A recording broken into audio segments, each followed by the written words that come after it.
नमस्कार दोस्तों, इस चैनल पे आपका फिर से स्वागत है। आज हम जानेंगे राष्ट्रपति और राज्यपाल को क्या क्या शक्तियाँ प्राप्त हैं हमारे संविधान में। और उसमें से कई तरह की शक्तियाँ हैं। उसमें से एक जो प्रकार है कार्यपालिका से संबंधित शक्तियाँ, उसका विस्तार पूर्वक देखेंगे। तो पहले आते हैं कि कौन कौन सी शक्तियाँ हैं। दोनों को एक ही तरीके की लगभग शक्तियाँ प्राप्त हैं।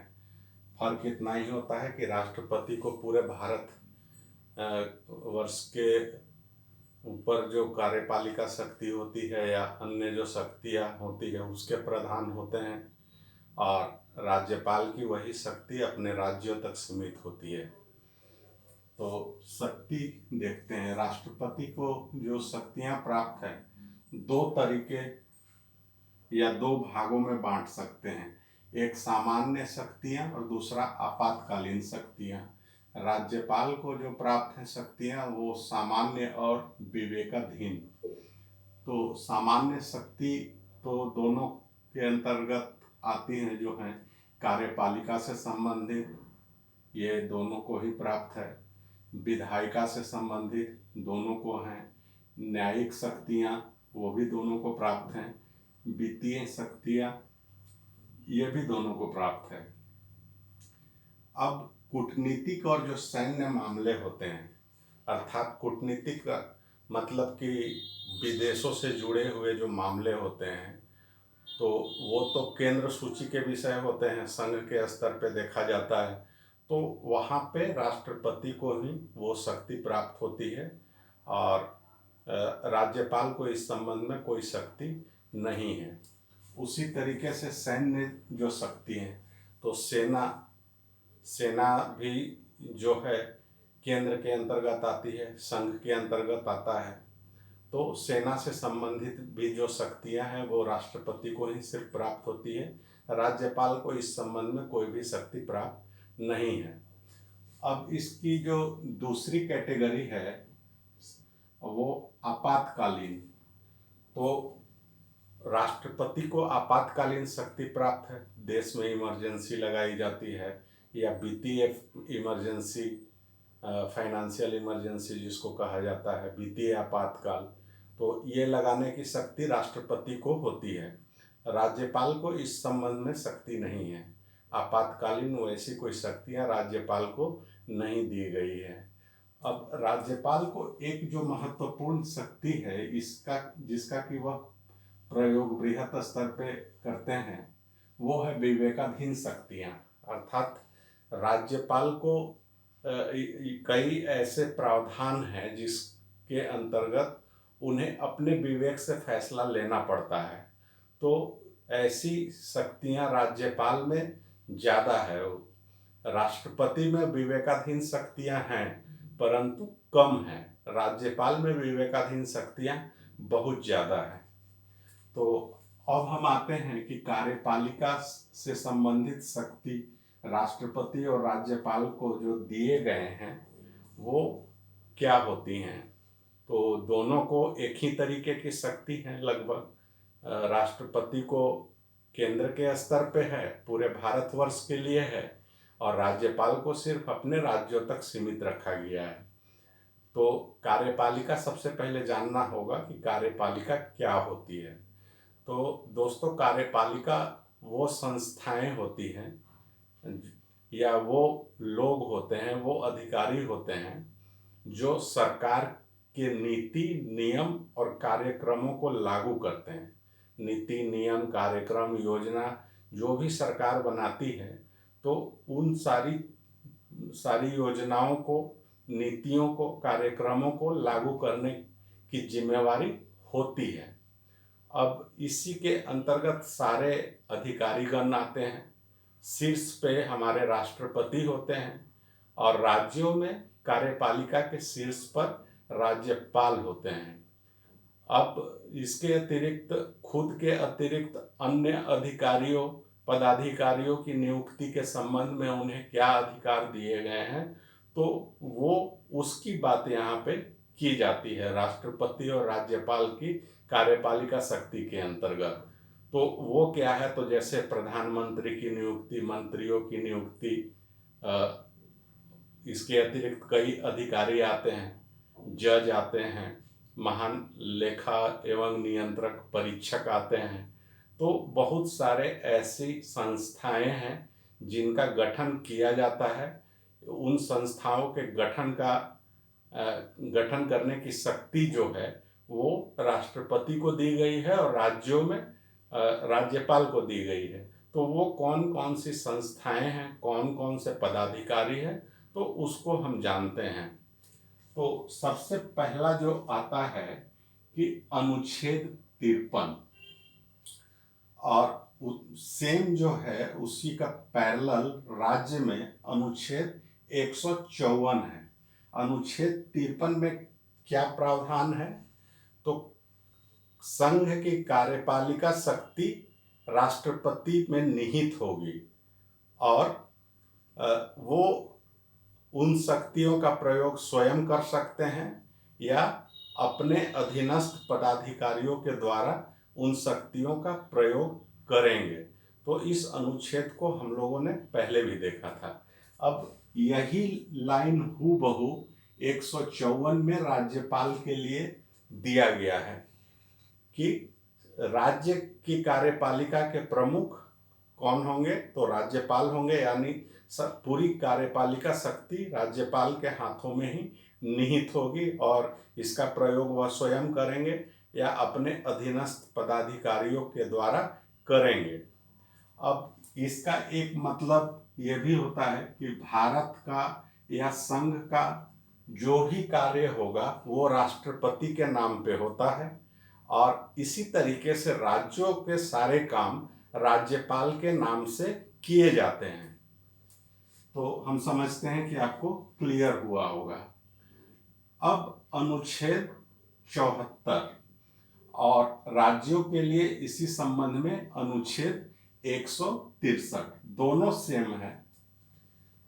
अनुच्छेद 74 में क्या कहा गया, तो उनकी राष्ट्रपति की सहायता एवं सलाह के लिए एक मंत्री परिषद होगी जिसके मुखिया प्रधानमंत्री होंगे। 53 में क्या था कि स्वयं अपनी शक्तियों का प्रयोग राष्ट्रपति स्वयं करेंगे या अपने अधीनस्थ पदाधिकारियों के द्वारा करेंगे। तो 74 में उसी का एक हिस्सा है कि उनकी सहायता और सलाह के लिए एक मंत्री परिषद होगी और उस मंत्री परिषद के प्रधान जो होंगे वो प्रधानमंत्री होंगे। तो ये बात है। अब यही हूबहू जो लाइन है वो राज्यपाल के लिए है, 163 में दिया गया है। उसमें क्या है कि राज्यों के स्तर पे एक मंत्री परिषद होगी उनकी सहायता के लिए, जिसके प्रधान मुख्यमंत्री होंगे। तो दोनों सेम है। अब हम आते हैं अनुच्छेद 75 के 1 में। इसमें क्या प्रावधान है, तो प्रधानमंत्री की नियुक्ति और मंत्रियों की नियुक्ति। तो प्रधानमंत्री की नियुक्ति किसके द्वारा की जाती है, राष्ट्रपति के द्वारा की जाती है। इसके अतिरिक्त जो अन्य मंत्री होते हैं केंद्र के, उन मंत्रियों की नियुक्ति प्रधानमंत्री की सलाह पर राष्ट्रपति द्वारा की जाती है। वही बात राज्यों में है। यहाँ पे राज्यपाल मुख्यमंत्री को नियुक्त करते हैं और अन्य मंत्रियों की नियुक्ति मुख्यमंत्री के सलाह पे राज्यपाल द्वारा की जाती है। तो दोनों अनुच्छेद एक समान है। संघ के लिए या केंद्र के लिए 75 एक और राज्यों के लिए अनुच्छेद 164। अब हम आते हैं अनुच्छेद 78 में। तो इसमें क्या है, और राज्य के लिए वही है अनुच्छेद 167 में। इसमें प्रधानमंत्री का कर्तव्य बतलाया गया है और 167 में मुख्यमंत्री का कर्तव्य बतलाया गया है। क्या कर्तव्य बतलाया गया है, तो पहले इस पर आते हैं। 78 में प्रधानमंत्री का कर्तव्य होगा कि वो मंत्रिमंडल के सारे निर्णय एवं प्रशासन से जुड़े सारे मामलों की सूचना राष्ट्रपति को देंगे। ये उनका कर्तव्य है। और साथ में यह भी है कि राष्ट्रपति भी चाहें तो उस प्रधानमंत्री से वो सूचना मांग सकते हैं। प्रधानमंत्री से प्रशासन से जुड़े जो निर्णय होंगे और मंत्रिपरिषद के जो निर्णय होंगे, उन निर्णयों के बारे में सूचना मांग सकते हैं प्रधानमंत्री से। और प्रधानमंत्री का भी ये कर्तव्य बनाया गया है कि वो राष्ट्रपति को समय समय पर मंत्रिपरिषद के निर्णयों से अवगत कराएंगे। अब यही बात यहाँ पे राज्यों के लिए लागू होती है कि यहाँ पे मुख्यमंत्री का कर्तव्य बनाया गया है कि वो राज्यपाल को सूचित करेंगे मंत्रिपरिषद के निर्णयों से, और प्रशासन संबंधी जो भी बात होंगी उसको बतलाएंगे राज्यपाल को। और साथ में राज्यपाल को भी ये शक्ति है कि वो चाहे तो समय समय पे मांग सकते हैं। अगर मुख्यमंत्री अगर सूचना नहीं दे रहे हैं तो उसकी जानकारी वो मांग सकते हैं और मुख्यमंत्री को वो जानकारी देनी होगी। तो दो बातें हैं यहाँ पे, इसको ध्यान रखेंगे। एक, मंत्री परिषद का क्या निर्णय है, और प्रशासन से जुड़े हुए मामले के संबंध में। तो ये चार अनुच्छेद महत्वपूर्ण है। मेरी समझ में आपको क्लियर हुआ होगा। 53 में क्या है, कार्यपालिका शक्ति राष्ट्रपति के में निहित होती है। 154 में वही बात राज्यपाल में निहित होती है। 74 में सहायता एवं सलाह के लिए एक मंत्रिपरिषद, यहाँ पे सहायता और सलाह के लिए मंत्रिपरिषद, इसके प्रमुख चीफ मिनिस्टर अर्थात मुख्यमंत्री। 75 एक में क्या है, तो प्रधानमंत्री एवं मंत्रियों की नियुक्ति, और 164 में मुख्यमंत्री एवं मंत्रियों की नियुक्ति। अनुच्छेद 78 में सूचना देने का या राष्ट्रपति को सूचना प्राप्त करने का अधिकार है। कौन सी सूचना, तो मंत्रिमंडल ने क्या निर्णय लिया है या मंत्रिपरिषद ने क्या निर्णय लिया है, या प्रशासन से जुड़े हुए जो निर्णय लिए जाते हैं उसकी सूचना प्राप्त करना राष्ट्रपति को अधिकार दिया गया है, शक्ति दी गई है। और प्रधानमंत्री को भी यह कर्तव्य बनाया गया है। वैसे ही राज्यों में भी वही बात है, यहाँ पे मुख्यमंत्री का कर्तव्य बताया गया है और राज्यपाल को वो शक्ति दी गई है सूचना प्राप्त करने का। अब हम आगे आते हैं। इसके अतिरिक्त राज्यपाल से संबंधित जो दो प्रावधान हैं वो जानना जरूरी है। एक क्या है कि राष्ट्रपति शासन जब किसी राज्य में लगाया जाता है तो वह राज्यपाल की अनुशंसा पे ही लगाया जाता है। राज्यपाल ही पहले अनुशंसा करते हैं राष्ट्रपति को कि इस राज्य का संवैधानिक तंत्र विफल हो गया है, अतः यहाँ पे राष्ट्रपति शासन लगाया जाए। तो उन्हीं की अनुशंसा पे राष्ट्रपति राज्यों में राष्ट्रपति शासन लगाते हैं अनुच्छेद 356 के अंतर्गत। और अनुच्छेद 356 जब राज्यों पर लगाया जाता है तो वैसी स्थिति में राज्यपाल जो होते हैं केंद्र के प्रतिनिधि के रूप में काम करते हैं, या कहें कि राष्ट्रपति के प्रतिनिधि के रूप में राज्यों में काम करते हैं। अब हम आते हैं, कई ऐसे आयोग हैं, कई ऐसी संस्थाएं हैं जिनका गठन की राज्यों में राज्यपाल के द्वारा और संघ या केंद्र के स्तर पर राष्ट्रपति के द्वारा किया जाता है। तो बहुत सारी संस्थाएं हैं, तो उनको देखते हैं कौन कौन सी संस्थाएं हैं। तो एक है अंतर्राज्यीय परिषद। अंतर्राज्यीय परिषद के गठन का जो प्रावधान है उसकी जो शक्ति है वो राष्ट्रपति को दी गई है। वही अंतर्राज्यीय परिषद का गठन करते हैं। राज्यपाल को इस संबंध में कुछ प्रावधान नहीं है। 263 के अंतर्गत केंद्र शासित प्रदेशों में प्रशासन राष्ट्रपति के हाथों में ही होता है। तो केंद्र शासित प्रदेश जो होते हैं दो तरीके के होते हैं। एक तो ऐसे केंद्र शासित प्रदेश जहाँ पर की विधानसभाएं हैं, वहाँ पे मुख्यमंत्री होते हैं, जैसे कि दिल्ली और पांडिचेरी। इसके अतिरिक्त जो अन्य केंद्र शासित प्रदेश होते हैं वहाँ पे विधानसभाएं नहीं होते हैं, तो वहाँ पे प्रशासक नियुक्त किए जाते हैं। तो वो प्रशासक राष्ट्रपति के द्वारा ही नियुक्त किए जाते हैं, और वैसे केंद्र शासित प्रदेशों के शासन प्रशासन का पूरा नियंत्रण राष्ट्रपति के द्वारा ही किया जाता है। तो यही शक्ति यहाँ पे बतलाई गई है इस अनुच्छेद में।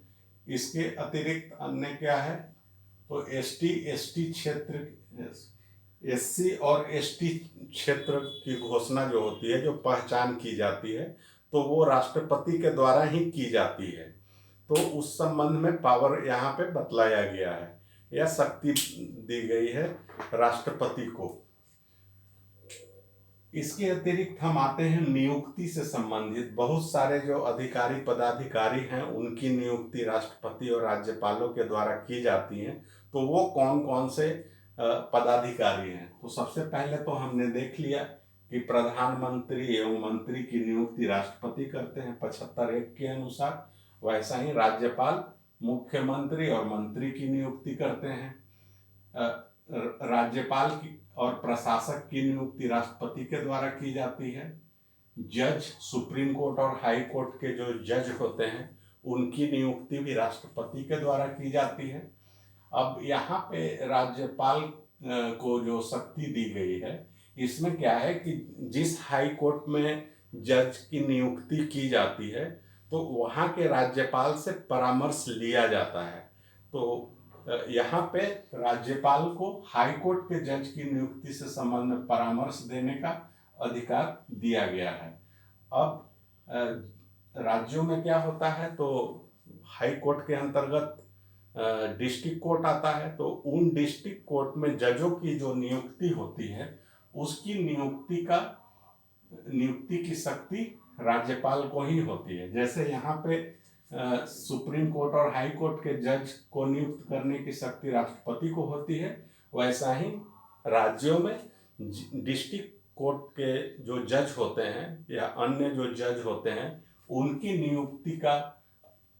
नियुक्ति की शक्ति राज्यपाल को दी गई है। अब आते हैं महान्यायवादी, अनुच्छेद 76 के अंतर्गत।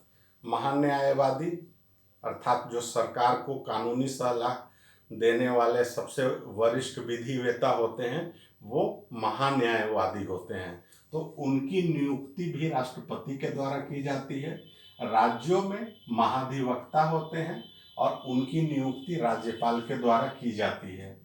नियंत्रक एवं महालेखा परीक्षक जिसे सीएजी कहा जाता है, तो इसकी जो पूरे केंद्र सरकार के, राज्यों की सरकारों के, कंपनियों के, कंपनी मीन्स मतलब गवर्नमेंट ऑन जो भी कंपनियां होंगी, सरकारी कंपनी हो या अर्ध सरकारी हो, पब्लिक सेक्टर वाले, तो उन सब कंपनियों की ऑडिट का अधिकार सीएजी को होता है। तो वो सीएजी की नियुक्ति राष्ट्रपति के द्वारा की जाती है। अब यहाँ पे राज्यपाल को सीएजी से संबंधित राज्य में कोई संस्था नहीं होती है, एक ही केंद्रीय संस्था होती है केंद्रीय स्तर पर, और वो राज्यों के लेखा का भी परीक्षण वही सीएजी के अंतर्गत किया जाता है। अर्थात एक ही संस्था होती है, जैसे कोर्ट भी एक ही होता है, एकीकृत होता है, वैसे ही सीएजी जो संस्था है ये भी एक एकीकृत संस्था है। ऐसा नहीं है कि केंद्र के लिए अलग होगा और राज्यों के लिए अलग होगा, बल्कि एक ही संस्था होती है, उसकी अलग अलग इकाइयाँ अलग अलग राज्यों में होती है, अलग अलग ऑफिस हर एक राज्य में या अलग अलग शहरों में होते हैं। तो यहाँ पे राज्यपाल को जब वैसी संस्था है ही नहीं, तो जाहिर सी बात है कि उनको अधिकार भी नहीं होगा उन्हें नियुक्ति का। यहाँ पे एक राज्यपाल को जो पावर दी गई है वीसी की नियुक्ति, अर्थात वाइस चांसलर। अलग अलग यूनिवर्सिटी के जो वाइस चांसलर होते हैं, कुलपति होते हैं, उन कुलपतियों की नियुक्ति का अधिकार राज्यपाल को होता है, उन्हें नियुक्त करने की शक्ति होती है। यहाँ पे ध्यान देंगे, वीसी वाइस चांसलर, राज्यपाल को चांसलर भी कहा जाता है। कुलाधिपति हिंदी में कहा जाता है, इंग्लिश में चांसलर कहा जाता है, और वैसे ही कुलपति हिंदी में कहा जाता है और वाइस चांसलर इंग्लिश में। तो अब हम आते हैं यूपीएससी के जो अध्यक्ष और अन्य सदस्य होते हैं उनकी नियुक्ति भी राष्ट्रपति के द्वारा की जाती है। इसी तरीके से राज्यपाल के द्वारा राज्य लोक सेवा आयोग के अध्यक्ष और अन्य सदस्यों की नियुक्ति की जाती है। अब हम आते हैं कि मुख्य निर्वाचन आयुक्त और अन्य जो आयुक्त होते हैं वो भी राष्ट्रपति के द्वारा नियुक्त किए जाते हैं। अब राज्यों के लिए जो निर्वाचन आयोग होती हैं उनकी नियुक्ति राज्यपाल के द्वारा की जाती है। यहाँ पे ध्यान देंगे कि राज्य निर्वाचन आयोग जो होता है वह सिर्फ पंचायत और नगर पालिका से जुड़े हुए निर्वाचन होते हैं उनको संचालित करती है। और यह जो केंद्र के स्तर पे जो निर्वाचन आयोग होता है वो लोकसभा, राज्यसभा, विधानसभा, विधान परिषद ये सब जो चुनाव होते हैं उसका संचालन इसके द्वारा किया जाता है। अब आते हैं यहाँ पे राष्ट्रीय मानवाधिकार के अध्यक्ष और सदस्यों की नियुक्ति राष्ट्रपति के द्वारा की जाती है। राज्य के स्तर पर राजकीय मानवाधिकार आयोग का गठन होता है जिसकी नियुक्ति राज्यपाल के द्वारा की जाती है। अब यहाँ पे एक बात ध्यान देने की है कि राज्य के जो मानवाधिकार आयोग के अध्यक्ष और सदस्य होते हैं उनकी नियुक्ति तो राज्यपाल के द्वारा की जाती है, लेकिन हटाया उनको राष्ट्रपति के द्वारा किया जा सकता है। तो ये एक बड़ी विचित्र बात है, इसको ध्यान रखेंगे। अब इसके अतिरिक्त SC, ST और OBC से संबंधित जो आयोग होगा उसके अध्यक्ष और अन्य सदस्यों की नियुक्ति की शक्ति भी जो है राष्ट्रपति को दी गई है। इसके अंतर्गत अनुच्छेद 338 से 340 आते हैं।